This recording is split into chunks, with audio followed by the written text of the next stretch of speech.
If you are feeling like you are tired of having to market the same way everybody else does, or you just want to make some real connections with people, today's episode is for you. Rachel and I got connected through a mutual friend and had a coffee chat that led to this podcast. And that's part of why I thought she would be a great fit to come on today and talk with us about the art of how conversation leads to opportunities, collaborations, and referrals. We talk about all types of relationships and how important they are in a time of online business and AI and really surface level conversations. Rachel shares with us how she has used conversations and relationships to grow her business and how she's reached out to some of the people she really looks up to in her industry and made connections that have then helped her to be a guest on podcasts or show up for other people's communities. The biggest takeaway from this conversation that I had is that it's not as scary as you think it is to reach out to somebody. All you have to do is reply to an email or an Instagram post with a really authentic question or comment that shows that you took the time to read and listen and learn from somebody else. We also talk about how when you're looking at building these relationships and you are wanting to create a community, it's not just about getting clients. There is a long-term goal to grow your business, of course, but you're really looking to reach out to people who have similar values, who can cheer you on in this online business space. Rachael Cumberland-Dodd is an ex-corporate marketer turned niche whisperer and messaging guide. She helps purposeful business owners get to the heart of what they do, why they do it, and for whom, so they can market their mission with more ease and less ugh. Hi, Rachel. Thanks for joining me today. Hello, how are you? Good. I'm excited to chat. I read your official bio at the beginning of the episode. Can you tell us a little bit more about you and how you got into your business and how you got to what you're doing now? Okay. I class myself as an accidental entrepreneur because I was a corporate marketer through and through until I realised that I didn't like it anymore. Their values didn't align with my values. And so I thought, I'm just going to leave. And I trotted around with my CV to all the other sort of big marketing companies in my area. And they all the same. It was same shit, different logo. When I say same shit, it meant that they weren't prioritizing the human. I didn't see as a marketeer we were able to make a difference. And that was really important to me. I wanted to make a difference. So I just had this moment of, hey, I'll just start my own business and everything will be fine. Golly, I wouldn't advise just going, oh, I'll just start my own business without much of a plan. But hey, we're here now. 4 years on, we're still here. Yeah. So, who do you work with mostly? Mostly it's coaches, consultants, leaders, teachers. It's very much the people that we know that want to really make an impact in the world. They want to do good in their community, for the planet, for the world. But they struggle to take all that amazing stuff that they do for clients every day, and they struggle with actually putting words around it, explaining it, and putting it front and center. So that's what I really love to do. I love finding the golden threads between people so they can explain what they do, why they do it, and who they do it for. So they can just go out and market with ease and attract all the clients that they want who can make an impact with them. Yeah, that's why I help people explain themselves, I think, in a nutshell. I think that's so important that you mentioned you work with people who really want to make an impact, and that's who my clients are. And I think that's why our topic today is so helpful, is because we're talking about collaborations and relationships and getting beyond just seeing people as a number to hit your marketing goals and your revenue goals. Yeah, definitely, for sure. And it's almost like how marketing and business growth happened in the olden days. It's literally those conversations that you would have in the marketplace, in the town square. You would have conversations that weren't related to always, oh, buy my apples, buy my whatever. They were like, oh, how's X and X doing? Or I see you're building a house, or how was your holiday? Or it was about relationship building. It was about making a genuine connection, having a conversation, which ultimately, for so many of them, led to a sale because a relationship was formed. And that's really, I think, the missing source in so much of the conversation or lack of conversations that's happening in the world today. We've lost that art of conversation. We've lost that art of connection in favour of algorithms and tactics and all the other things that we're supposed to do in the internet online world. So let's bring it back. Let's bring back the art of conversation and connection. Yeah. It's so funny to me when you think about that, right? Because we clearly know how to use Google, we can find whatever service we want, but we are much more likely to hire somebody who a friend knows them and went to them and we had a conversation, we ran into each other at the park with our kids playing. Of course, you're more likely to hire them, but in our own business, we don't get out and do that for ourselves. Yeah, it's almost like that missing link, isn't it? I haven't really thought about that before. Yeah, if you think about the last person that you bought something with, bought something from, it was definitely a connection or it was a referral. That's what it was. I was thinking back to the last sort of online course I bought, and it was a referral. Someone said, this person's brilliant, I've done the course. So why are we not putting Yeah. down seeds to have those referral conversations and those kind of meeting of minds? And as we are getting more into AI, I've been having lots of conversations about AI and all of that. People really value real connection. I think we can tell when something is a real connection or if it's a computer. And it feels like a slower way to grow your business through relationships. But once you look back on it and you're like, I've cultivated this really wonderful community of clients and connections and referrals, it fits our way of doing business and our passion for people a lot better to do this as well. Absolutely.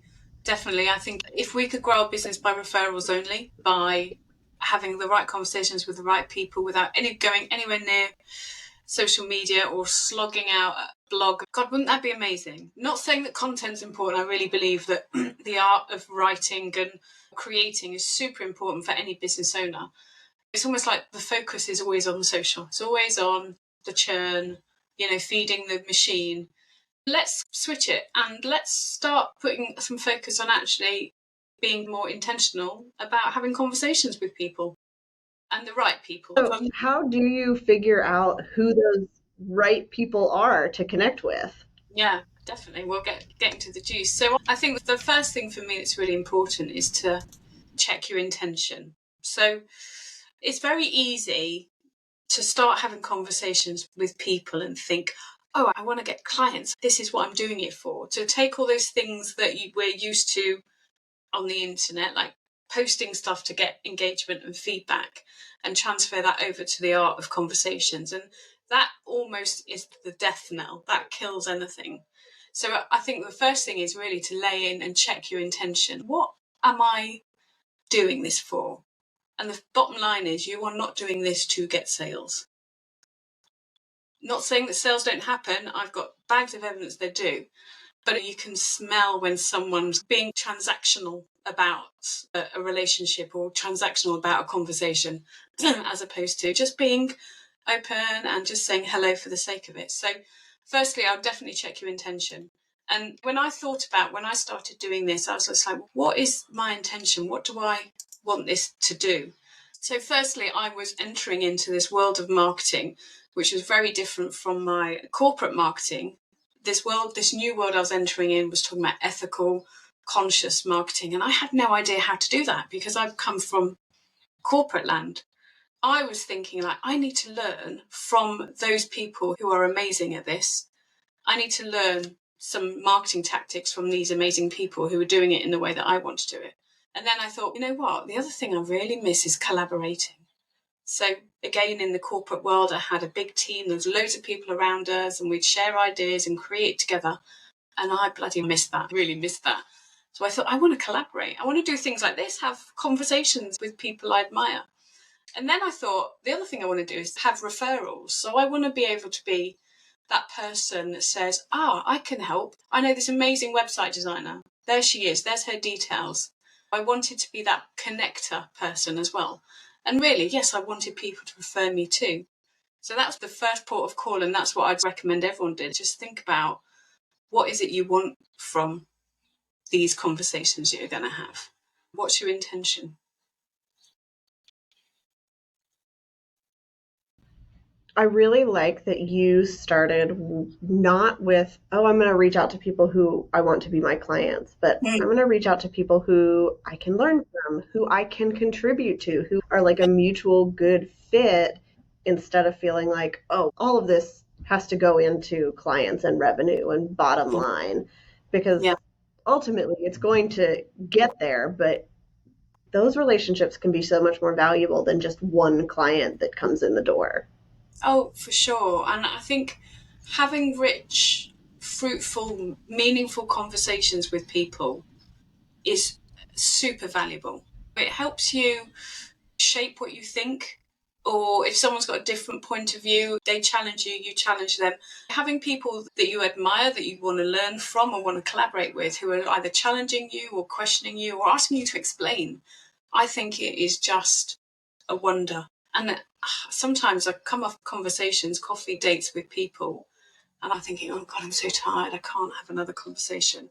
And then I am blown away by the beauty and the depth and the richness and the interesting ideas again. Oh, I've got that idea for a content, or I know someone that would really admire, would want to work for you, or have you thought about this person? It's just such a beautiful thing. And there's such value in that, whether it's like just a quick coffee chat or Mm. if it's more of a long term relationship, learning from somebody else and also sharing your expertise. And I think we have been taught, or we feel if we give a lot of that away, then we're not going to get value back. But I think if you can showcase, and just in a conversation, helping somebody out, like what you're really good at and how you help your clients and how you think about things, it makes you a lot easier for people to refer because they know you more than just, okay, she's a website designer and she works on Squarespace. Those are like the checkbox things. But it's, no, I actually had a really good conversation. I learned a lot. Clearly, she's passionate about this. And those are going to be deeper relationships for us and then more beneficial long term. Yeah, definitely. And I think one of the things, when I was thinking about this conversation, I went through what's the most important things that we need to have in our back pocket in order to have meaningful, intentional conversations. And one of the things I was thinking of was have a point of view. Exactly as you said there, when you have a conversation with someone and they lay down something that you've either never heard before or they've presented something in an interesting or a new way, you're like, oh wow, gosh, I never really thought of it like that. Then you can become that girl who has this idea, has this point of view, has this mission, wants to share this kind of idea. Having a point of view, I think, is one of those things that is not talked about enough. There's a few people in the sort of ethical conscious marketing space that talk about it and are really good at it, like Tad Hargrave from Marketing for Hippies. He's like the godfather of it. But it's almost the thing that separates us from just another messaging coach or just another web designer. What we do is not so dissimilar to what a lot of people do, but we've got a point of view and a philosophy that is imbued all the way through our work, and that's uncopyable. So, it's not an easy thing to find. Just go and find your point of view. It's not, oh, pick it up and there it is. It does take a bit of work, but in all aspects of your marketing, actually having a clear point of view, having a philosophy, approach, something you're really passionate about is an absolute win. I share my marketing is medicine message to a lot of people that I speak to, and they always lean in. They always go, God, that's interesting. What's that about? And I've known people have referred me as, oh, she's the one that talks about marketing as medicine. I think it's hugely important. Yeah. I know I had a client that when I asked her afterwards why she hired me, she said, because I know your philosophy behind sales and you're not going to create a website that like pushes people into buying what they don't need. And while I haven't sat down and been like, okay, what's my point of view? It comes through in your work and the way that you talk. And you mentioned if you find things that you really don't like or things that you're really drawn to, and that builds that up. And I'm sure coming from the corporate world, you had, because we have to be willing to have people say no to us because we're not a right fit. I'm sure coming from a corporate world, it's more of, we're not going to have a point of view. We're going to take anybody who comes along. So was that a big shift for you to like really put your philosophy out there? Yeah. Oh my gosh, you've got no idea. That's a whole chapter of the book, in essence, because the corporate world, you're a success if you blend in, if you say the same thing as everyone else, if you toe the line, if you meet your KPIs or the management, management metrics, then you're a success, and that means you get paid more, you get promoted. Useless when we start the entrepreneurial journey, because we have to have a point of view. We have to be rebellious around things. We have to stand out. You can't really see it, but this poster behind me says odd one out, and you can see the green cup in the sea of blue cups. And I brought that when I was in corporate, and I just thought, oh, that's cute. I liked it. But actually, it's because I felt like an odd one out, because I did have something to say and I was a bit annoying, and I didn't really align with all the company values, and so I had to leave.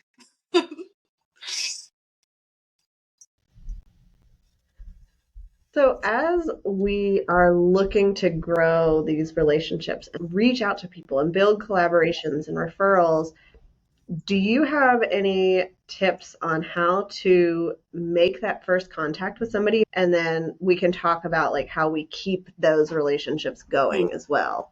Yeah, sure. Before we do that, I think it's important to say, well, who are those right people? Because we could talk to everyone, couldn't we? And I love a conversation. I think it's hugely rewarding for me.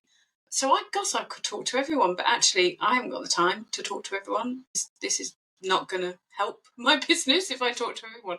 So I think the first thing to be is just be more strategic about the people we want to talk to. And I grouped it into three sort of different areas or groups of people that you could talk to. So the first thing I did was, because I was exiting the corporate world, going into this world of conscious, ethical marketing and business for good. And I was like, who else can I learn from? Who else understands this? So I think the first thing to do is think about what your philosophy or your mission is, and then just start researching it. So for me, I typed in marketing for good or ethical marketing into Google. And then suddenly I got all these articles of blog posts that had been written. And then I followed the kind of rabbit holes through there and basically made a huge list of all these people, went on their website, looked at their socials, got a feel for what they were talking about. And then it got very intuitive. I had all these people. Some of them I was just, oh my God, you're amazing. I absolutely love you. I love your vibe. I love what you're saying. Others are a bit like, you're okay. So I very much went strategic. Who shares the philosophy, but also who do I really gel with? Who do I vibe with? So I made a big old list of those people. And a great example of a story to support this is there's a lady called Sarah Santa Croce. She's got the Humane Marketing Circle and has written business books called Marketing Like We're Human and Selling Like We're Human. She's all about community, all about doing business for good. I came across her work, completely fell in love with her, said that, I love you, literally, really fangirled around her. And then we started having conversations. We had a coffee date. It ended up where she invited me to do a webinar to her circle, her community.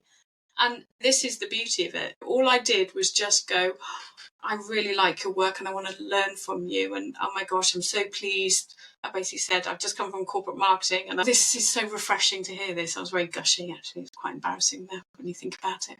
But yeah, the beauty unfolded. It was lovely. So yeah, that's the first thing I'd do. Who are the people that share your philosophy or your approach or your values? So once you had that list, I know you mentioned like you reached out to her because you had read her work and you'd seen that. How do you do that? Do you like send a cold email? Do you start commenting on Instagram? I think that's where we all get hung up, especially if we feel like, oh, this person is like the pinnacle of what I want to reach out to. And we feel so intimidated to start that conversation. Yeah. And when I went on and I had a look at Sarah, I felt she was very approachable. She wasn't Brené Brown kind of level where I was just like, wow, she's like amazing and super busy and she's not going to give a crap if I'm saying anything to her. But I got the impression she was very approachable. So that's the other thing you can look at. Who are those people who are 3 or 4 steps ahead of you, not stratospheric? Who are those people that are on the same journey as you, but a little bit further ahead? So what did I do? I literally and genuinely reached out. I made a connection request on LinkedIn and said, gosh, I am so pleased to have found your work because I've just left corporate marketing and I'm feeling like I'm the only one having this, God, why is marketing so shit conversation? And she's very graciously responded with, wow, thanks. And then obviously I followed her and commented on her work and was genuinely appreciative of her work. So it's all got to be genuine. A lot of times we have to remember those people probably don't hear from people as much as we think they do. And so when it comes across, they're going to recognize that and they're going to say, oh, wow, they really did read my work and it was impactful, or they really have this mutual connection. And so it's not as intimidating as we make it out to be if we're looking 3 to 4 steps ahead and not, I want to connect with Oprah on my cold email that I'm going to send. Yeah, absolutely. I agree. I have this conversation with my clients when I'm talking about how to make connections. First thing, like I said, is to be incredibly genuine about it, but also flip it. How would you feel if someone reached out to you that was an apprentice or a junior or hadn't been in business very long and just was very genuinely said, gosh, I love your work? What would you think? You wouldn't be like, oh my God, what a loser. You would be genuinely excited. So, how do you then continue these relationships? If that person writes back and you started that connection, how do you continue to build those and foster those? Yeah. Yeah, this is the sort of where the magic is really. It's about actively putting it in your diary as this is the time that I am doing my connection. It's your marketing, essentially it's your marketing activity. Instead of posting on social, if you can, take that time and then just use it as your connection activity. And so things that I've done is joined mailing lists. So if it's someone I really liked, I've signed up for their mailing list or downloaded their freebie. And then I've replied to their emails. If their email lands and it feels important and you've got something to say, then reply to it and tell people. It's wonderful. The other ways to keep the conversation going is and I've spent money with these people that I really like. I've accessed their entry-level course, so either learned from them in a one-to-one or been a group program of them. I continue to comment on their work. If they post a story, then I respond if it feels right. So we've got that conversation happening in the DMs as well. One of the other things that I've done is I've offered to share some of their work. So, if they've got a course happening or they've got some kind of initiative or they're running a webinar, I would say, hey, I'd love to share, I love your work and I'd love to share this with my audience. Can I have a link or are you happy for me to do that? And 9 times out of 10, people are like, yeah, of course, thank you. This is where the art comes in. This is where it's not scientific. And this is where if you had a friend or someone you just met and you wanted to get to know them a bit better, what would you do?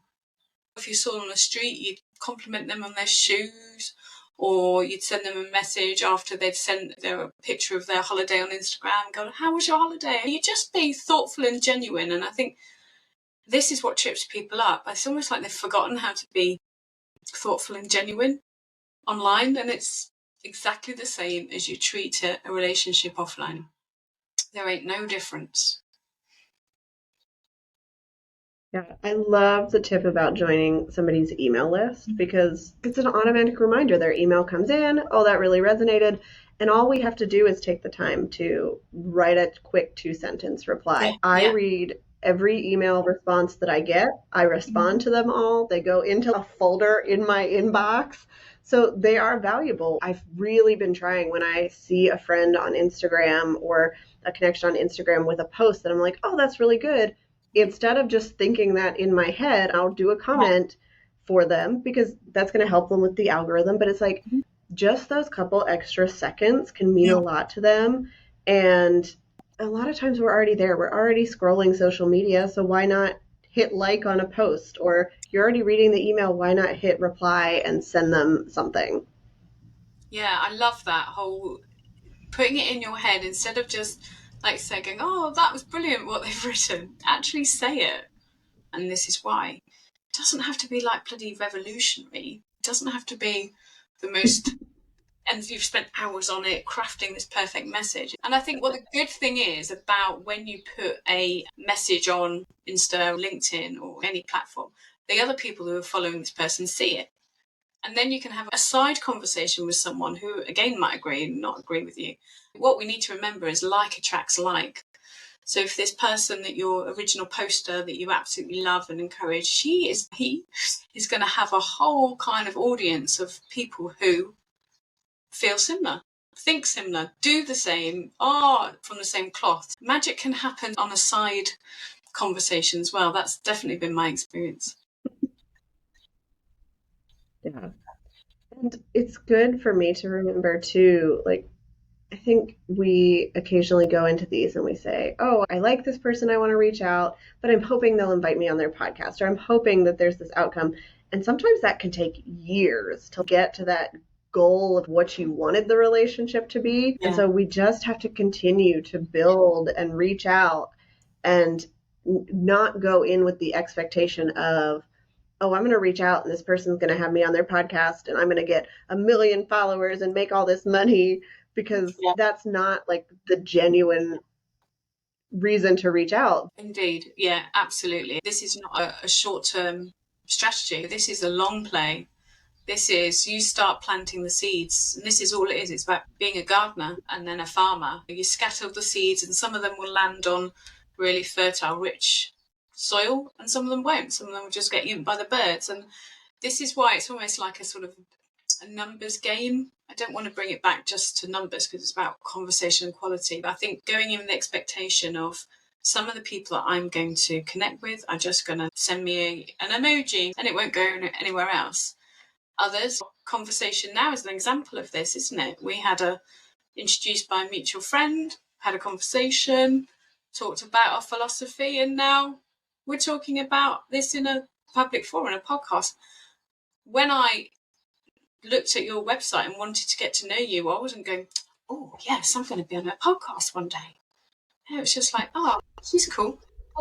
I like the name of her business. That was genuine. It's really trying to dial down that whole, I want clients, I want visibility, I want to be on podcasts. This is all about, hey, I just want a conversation with an interesting person who shares the same philosophy, approach to business that I do. I love that. All right. Any final tips or things you've seen that have worked really well here before we wrap up? I think one of the things, and I'm going to plug this book because I absolutely love it, it's called The Widest Net by a lady called Pamela Slim. She's put everything that I've been thinking into a book that I can then just use. It's about finding the untapped potential in your connections. And it's a really good kind of approach, a methodology or a journey that she takes you through that's similar to what I've been discussing here, but obviously a little bit more in depth.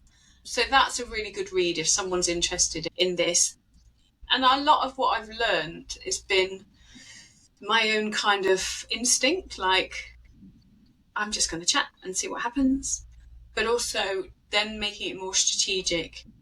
And so I guess one of the things, in order to bring it back to how do I do this, how often do I do this, I would suggest that you first would make a bit of a plan, do that research, or who are the people that I really would like to learn from. One of the other things that I find is really important is like, my ideal clients, who else are they wanting to learn from? So in my experience, my ideal clients are coaches, consultants, etc. Generally, they would go to someone like you because they need a website. They might have a business coach. They might go to see a copywriter. They might have a financial advisor or a kind of small business accountant.